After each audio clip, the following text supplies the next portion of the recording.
أعمالنا من يهده الله فلا مضل له ومن يضلله فلا هادي له ونشهد أن محمدا عبده ورسوله الذي أرسله بالحق بشيرا ونذيرا وداعيا إلى الله بإذنه وسراجا وقمرا منيرا أما بعد فأعوذ بالله من الشيطان الرجيم بسم الله الرحمن الرحيم يا أيها الذين آمنوا كتب عليكم الصيام كما كتب على الذين من قبلكم لعلكم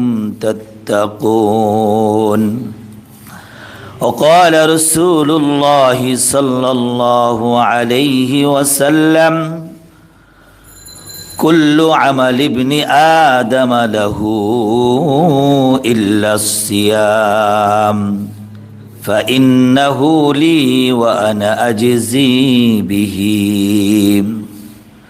وقال تعالى في شان حبيبه إن الله وملائكته يصلون على النبي يا أيها الذين آمنوا صلوا عليه وسلموا تسليما محبت الشنگی اور حقانی در الشبد اللهم صل وسلم وبارك على عبدك الرسول الكريم رحمة للعالمين شفيع المذنبين سيدنا مولانا نبينا محمد وعلى آله وأهل بيته وأولاده وذرياته وأزواجه وأصحابه وأوليائه وأمته أجمعين كما صليت وسلمت وباركت رحمت على سيدنا إبراهيم وعلى آل سيدنا إبراهيم إنك حميد مجيد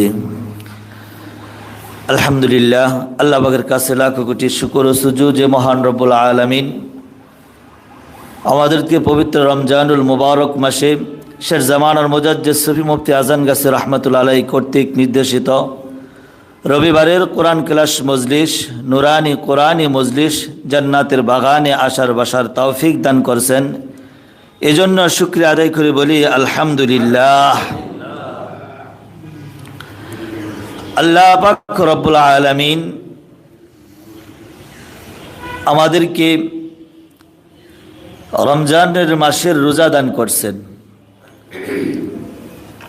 রোজার মাধ্যমে আমাদের কি শিক্ষা, রোজাটা আল্লাহ তাআলা আমাদেরকে কেন দিলেন,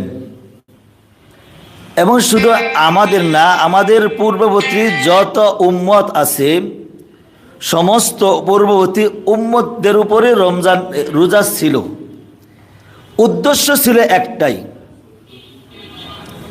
যত মানুষের উপর রোজা ছিল উদ্দেশ্য ছিল একটাই, কি সেটা হলো তাকওয়া অবলম্বন করা, আত্মসংযম অবলম্বন করা। আল্লাহ পাক রব্বুল আলামিন পূর্ববর্তী উম্মতদের কথা উল্লেখ করে এই উম্মতি মুহাম্মদ সাল্লাল্লাহু আলাইহি সাল্লাম আমাদের দিকে ইঙ্গিত করে বলেন যে রমজান মাস, এই রোজাটা নতুন কোনো আমল নাই, নতুন কোনো ইবাদত নাই, এটা তোমাদের পূর্বে যারা ছিল তাদের উপর ছিল, তোমাদের উপর রমজান মাসের রোজা ফরজ করা হয়েছে। কেন? আল্লাহ তাআলা বলেন লাআল্লাকুম তাত্তাকুন, যাতে করে তোমরা তাকওয়া অবলম্বন করতে পারো, মুত্তাকি হতে পারো, আত্মসংযম করতে পারো, নফসের নিয়ন্ত্রণ করতে পারো। তো রোজার মাধ্যমে আমাদের তাকওয়া অবলম্বন করা লাগবে। রোজার ফজিলতের ব্যাপারে আল্লাহ তাআলা হাদিসে কুদসির মধ্যে আসছে, হযরত আবু হুরায়রা রাদিয়াল্লাহু তাআলা আনহু থেকে রওয়ায়াত, তিনি বলেন রাসূল বলেন قال الله عز وجل كل عمل ابن آدم له إلا الصيام। আল্লাহ তাআলা বলেন যে প্রত্যেকটা বনি আদমের যত আমল আছে সমস্ত আমলের প্রতিদান এটা তার নিজের জন্য করে, এবং এটার প্রতিদান আল্লাহ তাআলা ফেরেশতাদের মাধ্যমে দিবেন। ইল্লা সিয়াম, একমাত্র রোজার প্রতিদান ব্যতীত। আল্লাহ তাআলা বলেন আস-সাওমু লি ওয়া আনা আজজি বিহি। কেন? কারণ বান্দা রোজা রাখছে আমি আল্লাহর জন্যে, অতএব আমি স্বয়ং আল্লাহ রব্বুল আলামিন নিজ হাতে তাকে পুরস্কার প্রদান করে। বলেন সুবহানাল্লাহ। রমজানের রোজা আল্লাহ তাআলার জন্য রাখা হয়। দেখেন, দুনিয়ার মধ্যে আমরা যদি দুনিয়ার মধ্যে কোনো সম্মানী ব্যক্তির কাছ থেকে কোনো পুরস্কার গ্রহণ করি, ওই পুরস্কারটা গ্রহণ করাটা কিন্তু দামি হয়। কেন? তুমি যে পুরস্কারটা পাইতেছ, এই পুরস্কারটা দুনিয়ার মধ্যে সবচেয়ে দামি সম্মানিত একজন ব্যক্তির হাত থেকে নেওয়ার কারণে ওইটার গ্রহণযোগ্যতা, ওটার সম্মান বাড়ে। ঠিক তদ্রূপ আল্লাহ রব্বুল আলামিন দুনিয়ার মানুষদেরকে বুঝাইতে চাচ্ছেন যে তুমি নামাজ পড়তেছ, দান খায়রাত করতেছ, হজ করতেছ, যাকাত দিতেছ, এই সমস্ত ইবাদতগুলি আমি ফেরেশতাদের মাধ্যমে দিব, কিন্তু যখন রোজা রাখো, এই রোজাটা আমি একমাত্র আল্লাহ তাআলার জন্য যেহেতু রাখতেছ, এজন্য এটার প্রতিদান, এটার সওয়াব, এটার ফলটা আমি ফেরেশতাদের মাধ্যমে না দিয়ে আমি স্বয়ং আল্লাহ রব্বুল আলামিন তোমাকে নিজ হাতে দিব। বলেন সুবহানাল্লাহ। তাহলে রোজা এটা অত্যন্ত দামি একটা ইবাদত। রোজার মাধ্যমে আল্লাহ পাকের সিফাত বান্দা অর্জন করি, তার নফসকে নিয়ন্ত্রণ করি, ক্ষুধার যন্ত্রণা, পিপাসার জ্বালা সে অনুভব করে। এজন্য আর আল্লাহ তাআলা রমজান মাসের রোজাটা দিলেন কেন? তাকওয়া অবলম্বন করার জন্য। রাসূল আকরাম সাল্লাল্লাহু আলাইহি সাল্লাম হাদিসের মধ্যে ইরশাদ করেন, তুমি যে রোজা রাখতেছ, এই রোজা রাখার পরে যদি কয়েকটা শর্ত মানো, রোজা রাখার পরে এই কাজগুলি যদি তুমি করতে পারো, তাহলে তোমার রোজাটা দামি হবে। আজকে আমরা অনেকেই রোজা রাখি, রোজা রাখার পরে আমাদের জবানের কন্ট্রোল থাকে না, আমরা বিভিন্ন গুনাহ করি। এই সমস্ত রোজা রাখার পরে এই কাজগুলি করার দ্বারা আমাদের রোজাগুলি হালকা হয়ে যায়। এজন্য আল্লাহ রাসূল সাল্লাল্লাহু আলাইহি সাল্লাম হাদিসের মধ্যে ইরশাদ করেন, ওয়া ইযা কানা সাওমু আহাদিকুম ফালা ইয়ারফুস ওয়ালা ইয়াসখাব ফাইন সাবাহু আও কাতালাহু ফাকালা ইন্নী ইমরুউম সাইম। আল্লাহর নবী সাল্লাল্লাহু আলাইহি সাল্লাম হাদিসের মধ্যে ইরশাদ করেন, যখন তোমাদের মধ্যে কেউ রোজা রাখো, রোজা রাখার পরে ফালা ইয়ারফুস ওয়ালা ইয়াসখাব, রোজা রাখার পরে কোনো অশ্লীল, অন্যায়, পাপাচার কোনো কাজ তোমরা করবে না। ফাইন সাবাহু আও কাতালাহু, যদি সমাজের মধ্যে তোমাদের সাথে কোনো ব্যক্তি তোমাকে কেউ গালি দেয়, ফাইন সাবাহু, তোমাকে গালি দেয়, আও কাতালাহু, অথবা গায়ে লেগে পড়ে তোমার সাথে ঝগড়া করতে আসে, ঝগড়ায় লিপ্ত হয়, ফাকালা ইন্নী ইমরুউম সাইম, তুমি বলো আমি রোজা রাখছি, নিশ্চয় আমি রোজা রাখছি। আল্লাহ রাসূল সাল্লাল্লাহু আলাইহি সাল্লাম হাদিসের মাধ্যমে বোঝাইতে চাচ্ছেন, রোজা যেরকম দামি একটা ইবাদত, রোজার ফজিলত যেহেতু আল্লাহ রাব্বুল আলামিন স্বয়ং নিজ হাতে দান করবেন, এই জন্য আমাদের রোজাটা ওইরকম কোয়ালিটিফুল হইতে হবে। রোজাটা রাখার পরে রোজার যে আদব আছে, রোজার যে হক আছে, ওই হকগুলো যদি আমরা রক্ষা করে রোজা রাখতে পারি, তাহলে আমাদের রোজাটা দামি হবে। আর স্বয়ং আল্লাহ রাব্বুল আলামিন এটার প্রতিদানটা আমাদেরকে ওরকম ভাবেই দিবেন। এই জন্য রাসূল বলেন, ফালা ইয়ারফুস ওয়ালা ইয়াসখাব, রোজা রাখার পরে কোনো অন্যায়, পাপাচার, অশ্লীল কোনো কাজ করতে পারবে না, তোমার হাতের দ্বারা না, জবান দ্বারা না, অঙ্গ প্রত্যঙ্গের দ্বারা না, কোনো কিছুর মাধ্যমে তুমি রোজা রাখা অবস্থায় কোনো গুনাহের কাজ করতে পারবে না, কোনো অন্যায় পাপাচার করতে পারবে না। বিভিন্ন প্রকার অন্যায় পাপাচার থেকে, অশ্লীল থেকে যদি তুমি বিরত থাকতে পারো, তাহলে তোমার রোজাটা এমন দামি হবে, এমন দামি হবে। আল্লাহ রাসূল বলেন, আল্লাহ তাআলার কাছে রোজা রাখার কারণে বান্দা যখন সারাদিন না খেয়ে থাকে, ক্ষুধার্ত অবস্থায় থাকে, ক্ষুধার্ত অবস্থা থাকার পরে তার মুখের মধ্যে যে একটা দুর্গন্ধ হয়, আমরা যেরকম অনেক সময় না থাকার কারণে মুখে একটা দুর্গন্ধ হয়, আল্লাহ তাআলা বলেন, ও বান্দা, রোজাটা হলো এমন একটা দামি জিনিস, দীর্ঘ সময় না থাকার কারণে তোমার মুখের মধ্যে যে দুর্গন্ধ হবে, এই যে দুর্গন্ধটা, আমি আল্লাহ রাব্বুল আলামিনের কাছে কোনো দুর্গন্ধ নাই। আল্লাহ তাআলা বলেন লা খালুফু ফামিস সাইমি আতিয়ামু ইনদাল্লাহি মির রিহিল মিস্ক। আল্লাহ রাসূল বলেন রোজাদার মুখের যে দুর্গন্ধ, এটা আল্লাহ রাব্বুল আলামিনের কাছে মির রিহিল মিস্কি, মিশকের আম্বর থেকেও সুগ্রাণ। বলেন সুবহানাল্লাহ। দেখেন, রোজা রাখার দ্বারা মুখের যে দুর্গন্ধ সৃষ্টি হয়, এটা আল্লাহ তাআলার কাছে কত দামি। আল্লাহ তাআলা বলেন আতিয়াবু মিন ইনদিল্লাহি মির রিহিল মিস্ক। দুনিয়ার মধ্যে যত ধরনের সুগন্ধি থাকতে পারে, সবচেয়ে উত্তম দামি সুগন্ধি হলো মেশকে আম্বর। এর উপরে আর কোনো দামি সুগন্ধি হতে পারে না। এই হাদিস দ্বারা বোঝা যায়, যদি মেশকে আম্বর থেকেও দামি কোনো সুগন্ধি থাকতো, তাহলে এই হাদিসের মধ্যে মির রিহিল মিস্ক এই শব্দ না হলে ওই শব্দ আল্লাহ রাব্বুল আলামিন ব্যবহার করতেন।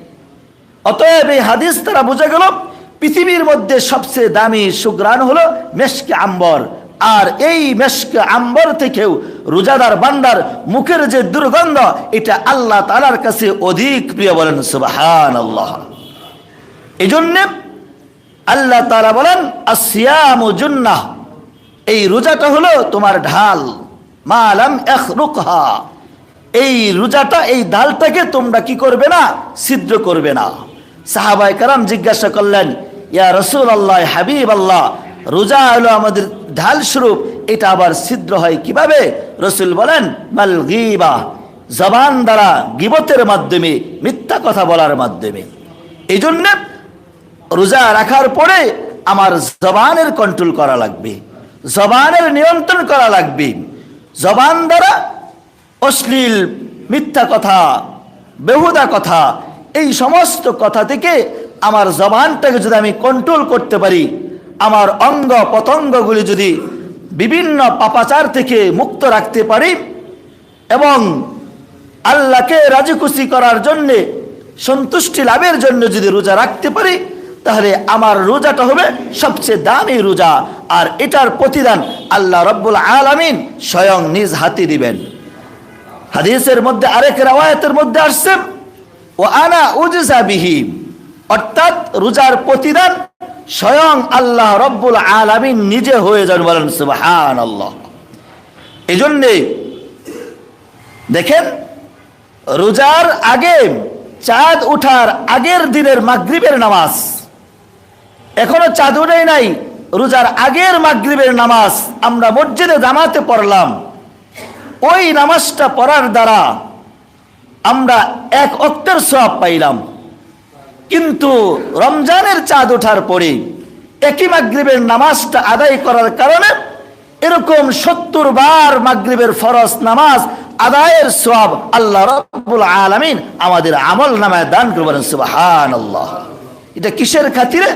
রমজানুল মুবারক মাসের খাতিরে, এই বরকতময় মাসের খাতিরে। একটা ফরজ আদায় করলে 70টা ফরজের সওয়াব আল্লাহ রাব্বুল আলামিন দান করবেন। একটা নফল আদায় করলে অন্য অন্য মাসে ফরজ আদায় করলে যে সওয়াব হয়, ওইরকম নফল আদায় করলে ফরজের সওয়াব আল্লাহ রাব্বুল আলামিন তার আমল নামায় দান করবেন। আল্লাহ রাব্বুল আলামিন আমাদেরকে এই যে জিনিসগুলো দিলেন, কেন? আল্লাহ পাকের ইচ্ছা কি, মানসা কি? আল্লাহ চায় যে আমার বান্দা ইবাদত বন্দিগির মাধ্যমে জীবনের গুনাহগুলো মাফ করে আমার সাথে বন্ধুত্ব, আমার সাথে দোস্তি স্থাপন করুক। বলেন সুবহানাল্লাহ। দীর্ঘ একটা মাস আল্লাহ রাব্বুল আলামিন আমাদেরকে এমন একটা তাকওয়ার ট্রেনিং দিলেন। এই একটা মাস ট্রেনিং দেওয়ার কারণে এটা শুধু রমজানের সাথে সম্পৃক্ত না, বাকি তোমার 11টা মাস এখান থেকে তোমার শিক্ষা। আল্লাহ রাব্বুল আলামিন আমাদেরকে যে তাকওয়া অবলম্বন করার কথা বলেছেন, রোজার উদ্দেশ্য হলো তাকওয়া অবলম্বন করা, আত্মসংযম করা। এটা শুধু রমজানের সাথে সম্পৃক্ত না, যে বাকি 11টা মাস তুমি কিভাবে চলবে, তোমার জীবন কিভাবে পরিচালিত করবে, তোমার জিন্দেগি তুমি কিভাবে বাছার করবে, এটা রমজান মাসের মধ্যে আল্লাহ তাআলা তোমাকে প্র্যাকটিক্যাল একটা ট্রেনিং দিলেন। যে হালাল খাবার, সব কিছু হালাল থাকার পরেও কিন্তু খাই না কেন? কেন খাই না বান্দা? দুইটা কারণ। একটা হলো আল্লাহ পাকের মুহাব্বত আছে, আরেকটা হলো জাহান্নাম থেকে মুক্তি, জান্নাতের আশা। বলেন সুবহানাল্লাহ। আল্লাহ রাসূল সাল্লাল্লাহু আলাইহি সাল্লাম হাদিসের মধ্যে ইরশাদ করেন, মান সামা ঈমানাও ওয়া ইহতিসাবান গুফিরা লাহু মা তাকদ্দামা মিন যামবি। আল্লাহ রাসূল সাল্লাল্লাহু আলাইহি সাল্লাম হাদিসের মধ্যে ইরশাদ করেন, মান সামা ঈমানাও ওয়া ইহতিসাব, দুনিয়ার মধ্যে আমার উম্মত যারা সওয়াবের আশায় ঈমানের হালতে রমজান মাসের রোজা রাখবে, গুফিরা লাহু মা তাকদ্দামা মিন যামবি, আল্লাহ রাব্বুল আলামিন তার জীবনের সমস্ত গুনাহগুলো মাফ করে দিবেন। আল্লাহ রাসূল বলেন, মান কামা ঈমানাও ওয়া ইহতিসাবান গুফিরা লাহু মা তাকদ্দামা মিন যামবি। আল্লাহ রাসূল বলেন, সারা দিন রোজা রাখার পরে রাত্রিবেলা যারা কিয়ামুল লাইল করবে, দাঁড়িয়ে দাঁড়িয়ে নামাজ আদায় করবে, ঈমানের হালতে সওয়াবের আশায়, গুফিরা লাহু মা তাকদ্দামা মিন যামবি, আল্লাহ রাব্বুল আলামিন তার জীবনের সমস্ত গুনাহগুলো মাফ করে দিবেন। রোজার ফজিলতের ব্যাপারে আরেক হাদিসের মধ্যে আসছে, আল্লাহ রাসূল বলেন, ইন্না ফিল জান্নাতি বাবান ইকালু লাহুর রায়্যান, জান্নাতের মধ্যে আল্লাহ রাব্বুল আলামিন একটা গেট নির্মাণ করবেন, যেই গেটের নাম হলো রায়্যান, যেই গেটের নাম হলো রায়্যান। ওই গেট দিয়ে শুধুমাত্র দুনিয়ার মধ্যে যারা রোজা রাখবে, আল্লাহ তাআলা রোজাদারকে ডাক দিবেন, ফাআইনাস সাইমুন, দুনিয়ার মধ্যে যারা রোজা রাখছে আজকে রোজাদাররা কোথায়? তোমরা এদিকে আসো।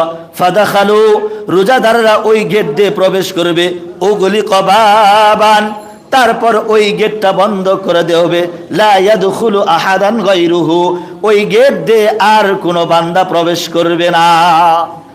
রোজাদারদের এত সম্মান, এত ফজিলত, এত মর্যাদা আল্লাহ তাআলা দান করছেন।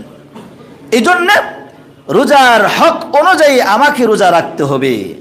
রোজার হক যদি আমি রাখতে পারি, রোজার আদাব রক্ষা করে যদি রোজাগুলি রাখতে পারি, তাহলে আমার রোজাটা দামি হবে, এটার প্রতিদানটা আল্লাহ রাব্বুল আলামিন দামি দিবেন। বলেন সুবহানাল্লাহ।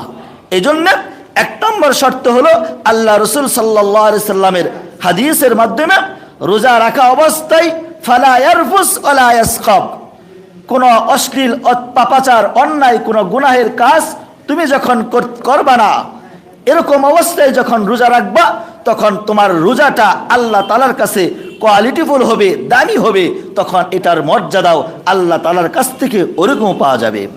এই জন্য বিভিন্ন প্রকার গুনাহ থেকে, অঙ্গ পতঙ্গর গুনাহ থেকে আমাকে বেঁচে থাকতে হবে। কারণ আমি যখন গুনাহ করি, গুনাহ করার সঙ্গে সঙ্গে আমার হাত, অঙ্গ পতঙ্গ আল্লাহ তাআলার কাছে সাক্ষ্য দান করবে।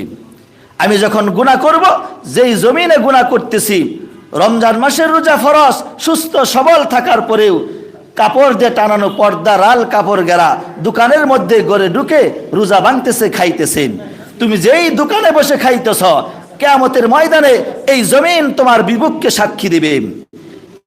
আল্লাহ রাব্বুল আলামিন বলেন, ইয়াউমা ইযিন তুহাদ্দিসু আখবারাহা বিআন্না রাব্বাকা আওহা লাহা। ও বান্দা, রমজান মাসে রোজা ফরজ ছিল, সব তুমি জানতা বুঝতা, তারপরেও তুমি দোকানের মধ্যে ঢুকে পর্দা দিয়ে গেরা দোকানে বসে বসে তুমি রমজান মাসে পানাহার করছ, জমিন কিয়ামতের ময়দানে তোমার বিপক্ষে সাক্ষ্য দিবে। তোমার অঙ্গ পতঙ্গগুলি আল্লাহর দরবারে সাক্ষ্য দান করবে।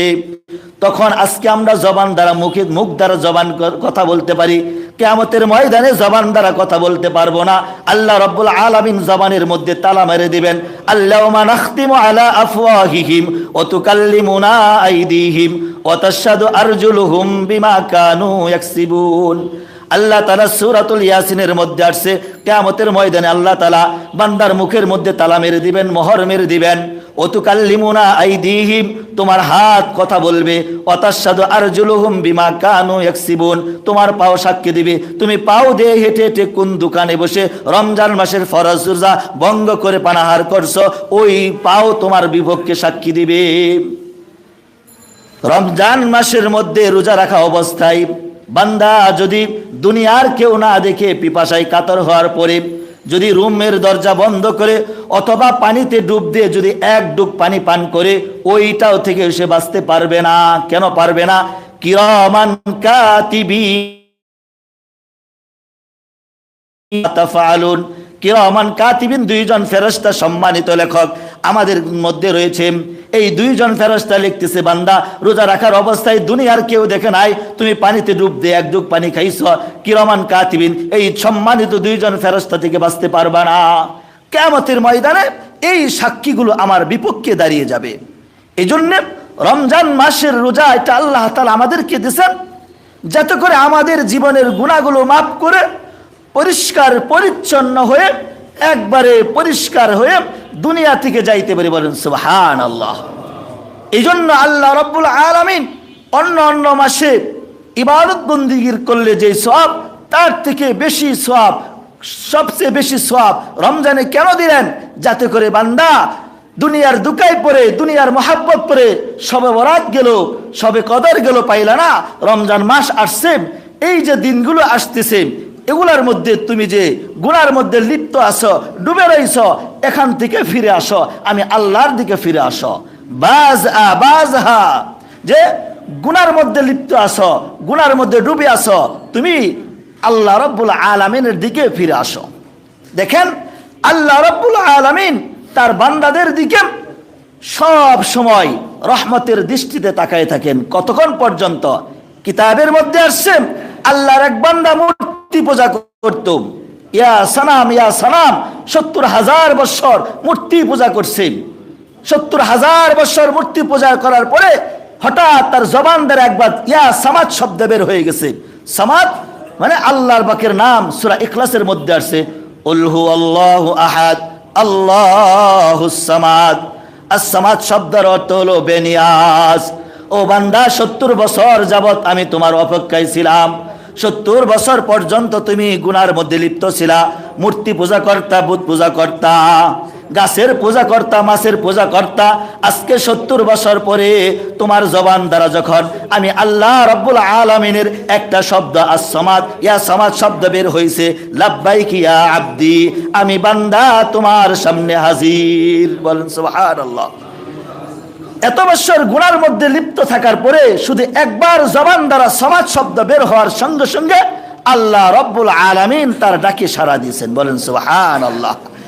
এক চশমে জাদান গাফেল আজা শাহে নবাসী, এক চশমে জাদান গাফেল আজা শাহে নবাসী, শায়দ কে নিগাহ কুনাদ আগাহে নবাসী।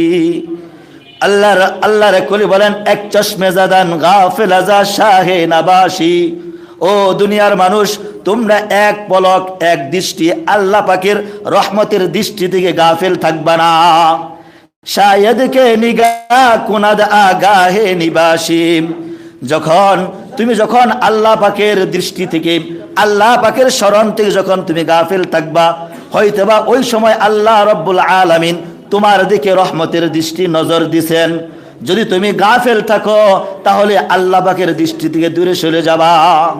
এজন্য সর্ব অবস্থায় সব সময় জিকিরের অবস্থায় থাকা, আল্লাহ পাকের স্মরণ দিলের মধ্যে লালন করা, আল্লাহ পাকের স্মরণ সব সময় দিলের মধ্যে থাকা। এবং আর তো রমজান মাস আসতেছে, গুনাহের মাধ্যমে সারা জীবন তো আমি গুনাহ করলাম, সারা জীবন তো মোবাইল চালাইলাম, কমপক্ষে রমজান মাসটা এই মুবারক মাসের খাতিরে মোবাইল ছাড়ো বান্দা। সারা বছর তো জীবন নষ্ট করলা, জিন্দেগি শেষ করলা, একটা মাস আল্লাহ রাব্বুল আলামিন সুযোগ দিছে, কমপক্ষে একটা মাস যদি ইবাদতের মধ্যে কাটাইতে পারো, বাকি 11 মাস তোমার সুন্দর হয়ে যাবে। এজন্য সারা জীবন গুনার মধ্যে লিপ্ত ছিলা, সারা জীবন গাফেল ছিলা, কিন্তু যেহেতু আল্লাহ রাব্বুল আলামিন এই মাস নাজিল করছে, রমজান দান করছে, ইবাদতের মাধ্যমে তোমার প্রতিটা মুহূর্ত, প্রতিটা সেকেন্ড যেন ইবাদতে কাটে। রমজান মাসের একটা সেকেন্ডের দাম, রমজান মাসের একটা সেকেন্ডের যে মূল্য, রমজানের বাহিরে 1000 সেকেন্ডের সেই মূল্য হবে না। রমজান মাসে আপনি একবার সুবহানাল্লাহর যে মূল্য, রমজানের বাহিরে 1000 বার সুবহানাল্লাহর মূল্য এরকম হবে না। এই জন্য রমজান মাস আল্লাহ তাআলা নাজিল করছেন কোরআনুল কারীমের মাস। কোরআন তেলাওয়াতের মাস। আল্লাহ তাআলা বলেন শাহরু রমাদানাল্লাযী উনজিলা ফীহিল কুরআন হুদাল লিন্নাস ওয়া বাইনাতিন মিনাল হুদা ওয়াল ফুরকান। আল্লাহ রাব্বুল আলামিন রমজান মাসে কোরআনুল কারীম নাজিল করলেন। কেন নাজিল করলেন? আল্লাহ তাআলা বলেন হুদাল লিন্নাস, মানুষের হেদায়েতের জন্য। কোরআন হলো মানুষের হেদায়েতের বিষয়। যদি বান্দা তুমি কোরআন থেকে হেদায়েত পাইতে চাও, তাহলে তুমি কোরআনের সাথে সম্পর্ক করো, কোরআন তেলাওয়াত করো। আল্লাহ তাআলা বান্দাকে কোরআন দান করেছেন হেদায়েতের জন্য। এই জন্য জামানার মুজাদ্দিদ সুফি আজান গাছি রহমাতুল্লাহ আলাইহি আমাদেরকে যে ওজিফা দান করলেন, কোরআন ওজিফা, কোরআনের সাথে সম্পর্ক, কোরআনের সাথে নিসবত। রমজান মাস যেহেতু কোরআন নাজিলের মাস, রমজান মাসের মধ্যে আল্লাহ রব্বুল আলামিনের পক্ষ থেকে হযরতে জিবরাইল আলাইহিস সালাতু ওয়াস সালাম আল্লাহ রসুলের সাথে দাউর করতেন, অর্থাৎ কোরআন তেলাওয়াত করতেন। জিবরাইল আলাইহিস সালাতু ওয়াস সালাম কোরআন পড়তেন, নবী মুহাম্মদুর রাসূলুল্লাহ সাল্লাল্লাহু আলাইহি সাল্লাম শুনতেন, দুইজনে দাউর করতেন, কোরআন তেলাওয়াত হইতো। যেহেতু রমজান মাসে আল্লাহ তাআলা কোরআন নাজিল করছেন, এই মাসে কোরআন তেলাওয়াত বেশি বেশি করে করব। যতটুকু পারি কোরআন পড়তে পারি না, যে কয়টা সূরা জানি, যা কিছু জানি, অতটুকু আমরা কোরআন থেকে পড়ব। এই জন্য জামানার মুজাদ্দিদ সুফি আজান গাছি রাহমাতুল্লাহ আলাইহি আমাদেরকে কোরআন ওজিফার আমল দিলেন। আল্লাহ পাক রব্বুল আলামিন আমাদেরকে রোজার হক অনুযায়ী রমজান মাসের রোজা রাখার তৌফিক দান করুন। ওয়া আখিরু দাওয়ানা আলহামদুলিল্লাহি রাব্বিল আলামিন। একবার হাক্কানি দরুদ শরীফ আল্লাহুম্মা সাল্লি ওয়া সাল্লিম।